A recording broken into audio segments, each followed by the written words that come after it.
All right, so they are coming at Rashida Tlaib pretty hard, as usual, as they come at anybody with an opinion that challenges their narrative. Right, and the word Um, "they" is obvious anti-Semitism, so they'll say that we are implying something by saying "they." yes. What Yes, we mean is the the establishment. What we establishment. what we mean is the establishment. Yes. But okay, so she gave an interview to the Detroit Metro Times that was in very bad faith branded as anti-Semitic. A Metro Times just put out an article contradicting those claims. So let's take a look. Michigan Attorney General Dana Nessel, a Democratic state lawmaker, and some news agencies are falsely claiming that U.S. Representative Rashida Tlaib said Nessel's office only filed charges against pro Palestinian activists at the University of Michigan because she's Jewish. The spurious claims stem from an interview that Tlaib did with Metro Times on September 13th. Tlaib, who was born in Detroit to Palestinian immigrants and is the only Palestinian American member of Congress, argued that the charges were an unjust and heavy handed response to peaceful civil disobedience. Tlaib pointed out that Nassel, who has been in office since January 2019, has not filed charges against protesters opposed to racism, police brutality, water shutoffs, and environmental contamination. Tlaib never once mentioned Nassel's religion or Judaism, but Metro Times pointed out in the story that Nassel is Jewish, and that appears to be the spark that led to the false claims. It should also be noted that the ACLU of Michigan criticized Nassel for charging peaceful protesters at the University of Michigan. So let's take a look and shout out to Dropsite. Dropsite did a great thread on this that this whole piece is heavily based in, even when you don't see them in the slide. I probably got it from them.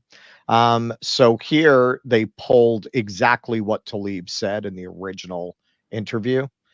It was very inclusive. It was diverse, very loving, Tlaib said, a Detroit Democrat says. When I visited, I remember they were talking about the Armenian genocide and what we learned from that. It was very powerful.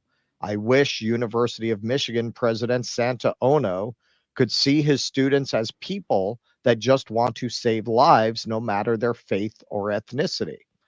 This is a move that's going to set a precedent, and it's unfortunate that a Democrat made that move, Tlaib said in an exclusive interview with Metro Times on Friday. You would expect that from a Republican, but not a Democrat, and it's really unfortunate. I don't know what Democrat party she thinks she belongs to, but Yeah. okay. In a sane world, that would be the pile-on. We've had the right to dissent, the right to protest, Tlaib says. We've done it for climate, the immigrant rights movement, for Black lives, and even around issues of injustice among water shutoffs. But it seems that the attorney general decided if the issue was Palestine, she was going to treat it differently. And that alone speaks volumes about possible biases within the agency she runs. Okay. All right. So Uh, far, absolutely zero evidence of anti-Semitism. well, Nowhere does she even imply that that it's her personal bias as a Jewish person. She says bias within the agency she runs, and of course, there's a system-wide bias against Palestine and for Israel. right. Donald Trump has said he wants to deport Right. pro-Palestine protesters. He's pretty goyish, Donald Trump. Yeah. Yeah. I would Uh, say. so Senator, but let the dishonest pile on begin. Senator Jeremy Moss. This is a disgusting charge of dual loyalty. Unbelievable. Okay, let me pause for a second as a Jewish person. Listen, man. Um, I'm both Jewish and American.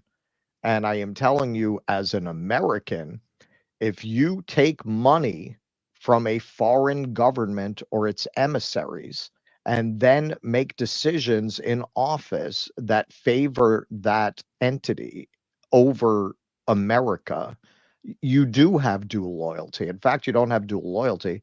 You are loyal to the foreign country that is being paid, that is paying you through entities like APAC. If you don't want to be charged of dual loyalty, don't behave in a way that is disloyal to the United States in favor of a foreign country that's paying you through its proxies.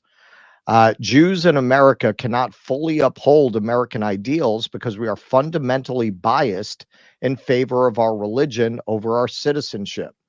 Representative Tlaib continues to divide us into good Jews she accepts and bad Jews. Yeah, shouldn't do any of that. Okay, so in a little bit of side drama, National Review ran this cartoon from a sports reporter for the Detroit News. I don't think it actually ran in the Detroit News. I think he did it independently. And this ran in the National Review. So you can see Tlaib and her pager explodes, the implication being she works with Hummus. So Abdullah H. Hammond, he's the mayor of, I believe, Dearborn. Absolutely disgusting. Anti-Arab bigotry and Islamophobia have become normalized in our media. The National Review ran this dangerous cartoon of Rashida Tlaib. This garbage was created by Henry Payne with the Detroit News. At what point will people call this out? Well, somebody called this out in order to create a false equivalency, none other than the AG, Dana Nessel. Rashida's religion should not be used in a cartoon to imply that she's a terrorist. It's Islamophobic and wrong. Just as Rashida should not use my religion to imply I cannot perform my job fairly as Attorney General. It's anti-Semitic and wrong. Yeah, it's that's just exactly unbelievable. the same. I mean, it is just unbelievable. She never said anything like that. The author of the article mentioned it, which was stupid on their part. Very stupid on their part, because it's not terribly They shouldn't shocking have. that it Yes, would be interpreted in bad faith of like course. this. Yeah. But that is what happened. She said nothing of the kind. Absolutely No. nothing of the kind. And on the loyalty issue, it should be noted, just as I brought this up to Buck Angel, most of the people taking money from AIPAC are not Jews. So your loyalty is not determined by who you pray to or who you are ethnically. The loyalty, in terms of, in this context, corrupt politicians, depends on who pays them. Richie Again, Torres is not a Jewish man. We just did a piece about this. Yes. Donald Trump just went on stage and basically did a nightclub act about his gay romp with the Adelsons through the West Bank. Yep. All exactly. right, not a Jewish man. Right. Okay, so Jonathan Greenblatt, the paragon of virtue that runs the ADL, Governor Whitmer. When your attorney general prosecutes people for violating the law, harassing Jews, and attacking police officers, it's in the interest of public safety. When a congresswoman accuses the attorney general of prosecuting protesters simply because she's Jewish, it's bias. Saying you want to make sure that students are safe on our campuses is just words if you are not willing to use your bully pulpit to speak out unequivocally on anti-Semitism and support holding people accountable for violating the law when it affects Jews. And this is kind of promoting an article he wrote, which, according to the reporting, had a lot to do with spreading this charge in the Jewish Insider. Okay, so certainly CNN is going to get this story right. So, according to Drop Site, CNN anchor Jake Tapper joined ADL head Jonathan Greenblatt, and others in blatantly mischaracterizing Rashida Tlaib's remarks, saying Tlaib accused Michigan AG Dana Nessel of bringing charges against University of Michigan campus protesters because she's Jewish. So let's take a look at the video.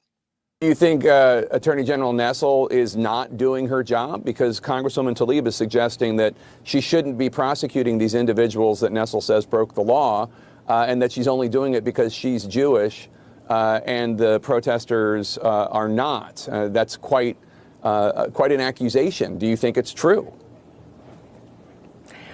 like I said, Jake, I'm not going to get in the middle of this argument that they're having. I can just say this.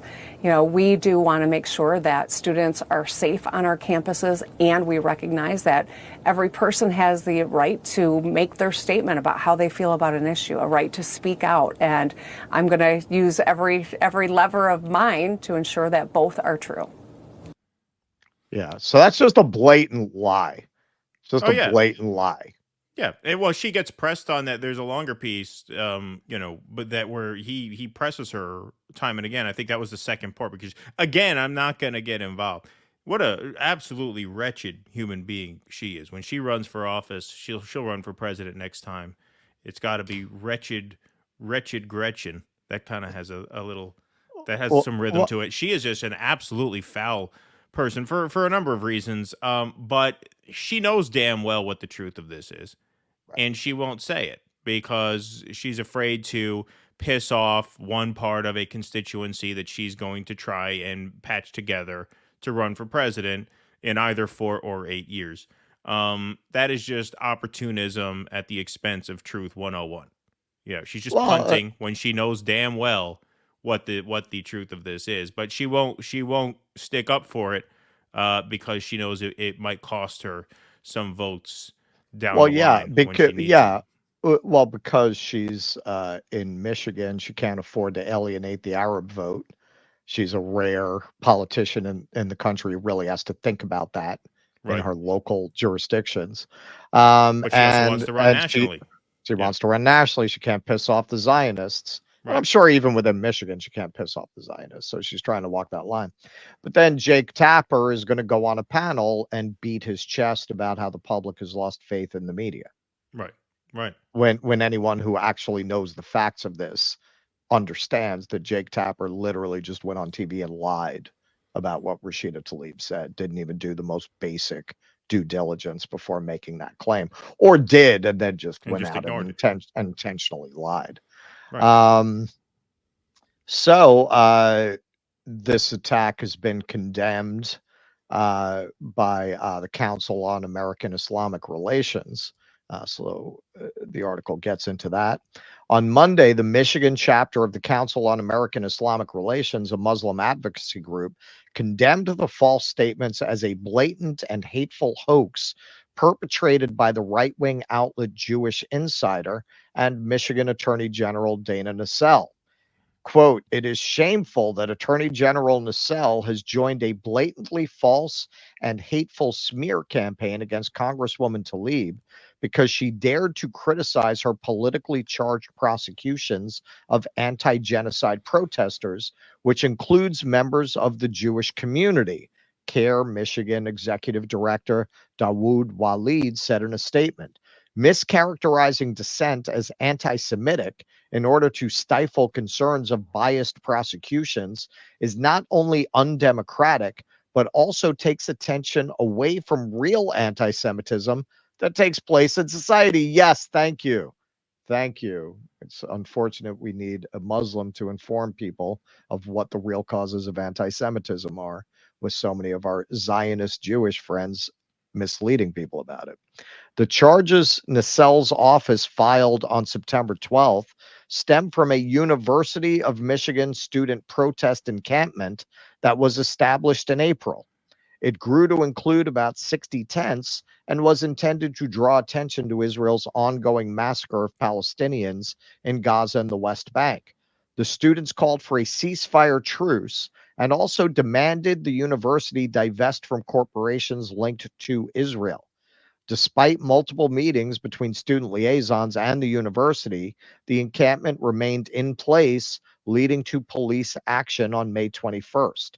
Most of those charged are alumni and students who refused to vacate the encampment after police ordered them to leave. 2 people were charged with trespassing, a misdemeanor punishable by up to 30 days in jail, for refusing to leave the encampment after repeated orders to vacate. An additional 7 were charged with trespassing and resisting or obstructing a police officer, a felony punishable by up to 2 years in prison. These charges are reserved for those who allegedly made physical contact with officers or obstructed arrests, Nessel said. In addition, two people, including a University of Michigan alumni, have been charged for separate incidents during a counter protest on April 25th. One is charged with disturbing the peace and attempted ethnic intimidation, while the other faces charges of malicious destruction of personal property for allegedly breaking and discarding protesters' flags. Of those charged, only 3 were Muslim and some were Jewish, according to CARE Michigan. Okay, so the last time that we really saw the establishment come down on protesters this way was during the Vietnam era and the protests against the Vietnam War.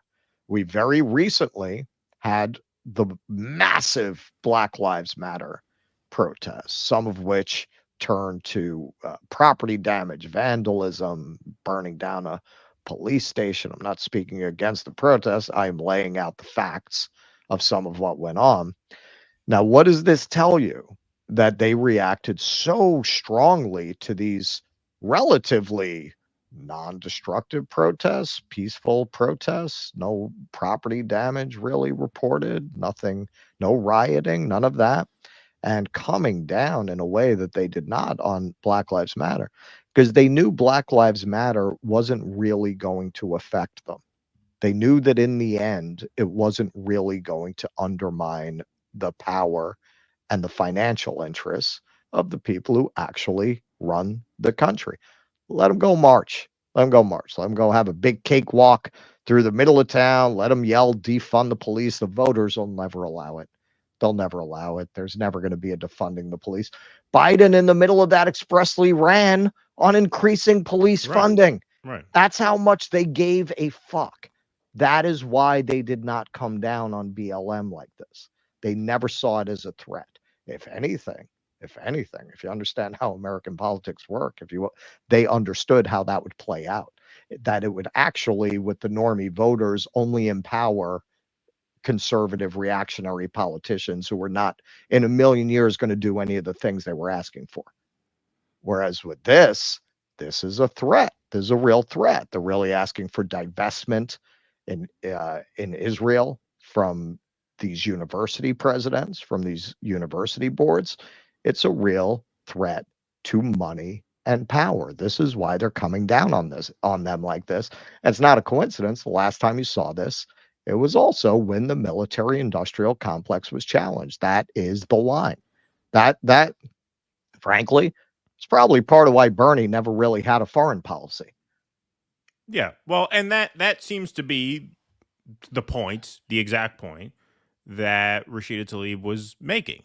That's why she referred to the bias of the agencies, right? I mean, Right. that's what she was talking about. Hey, they never cracked climate protesters' heads like this. Right. They never cracked BLM's heads like this. They never came down, not just in terms of like the police brutality response, because I'm sure there were instances of that at the BLM protests. You know, there tend to be when protests get rowdy. But it's not just a matter of like the police response on the streets. You have the full weight of the system bearing down on these protesters now. That's why they cover their faces when they're out there, right? And so the point she's making is that other protests around other progressive causes were not handled this way, and that reflects a bias of the agencies, a bias of the system, not a bias of a Jewish attorney general. I mean, it's so amazing. Like, she simply did not say that. You know, you sent me a tweet of I don't know if it was an article or a tweet that Ben Burgess wrote when he said, you know, this kind of reminds me of in the 2020 campaign when Warren came out and said, Bernie told me he didn't think a woman could win. And it just seems so uncharacteristic of him to say that. And there was no evidence whatsoever that he ever said that, but the media went and ran with it anyway. Similar in this case, although much worse, since we actually have her full comments on record and we can prove definitively that, in fact, she did not say anything of the kind. It's a complete fabrication, in broad daylight. Yeah. And hey, you know, we're post-duopoly, but credit where credit is due. She has refused to sell out her Palestinian identity to keep Pelosi and company happy. She has relentlessly spoken out against the Gaza genocide And that's why they're smearing her like this. Unlike the rest of the squad, she stuck to her guns. She hasn't moderated her position at all, as far as I can see. Please clap.